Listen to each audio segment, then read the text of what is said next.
An Ohio baby boy is just 1 week old, but you could say he's actually the world's oldest baby.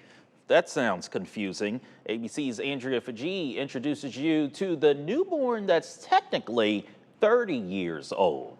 This morning, a new record. A baby born from an embryo frozen more than 30 years ago. A medical feat, stunning even doctors. The fact that somebody who wanted to have a baby but couldn't now has one thanks to a frozen embryo that was frozen 30 years ago, that is remarkable. Last week, Thaddeus was born in Ohio to his adoptive parents, Tim and Lindsay Pierce. We had a rough birth, but we are both doing well now. The new mom telling MIT Technology Review, "We are in awe that we have this precious baby." Thaddeus was conceived in a lab in 1994 by Linda Archer, who's now 62 years old. She and her then husband used IVF, a fairly new technology at the time, to eventually have their now 30-year-old daughter.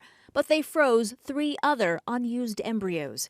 Years later, faced with the decision of what to do with those embryos, Archer learned about a Christian embryo adoption agency in which donors have a say in whom can receive the embryos.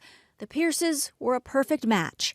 Doctors say implanting older embryos is not necessarily riskier. If these eggs are frozen properly and they are thawed and past screening, they can be just as healthy as an embryo created today. The Pierces, in their 30s, had been trying for 7 years to have a baby.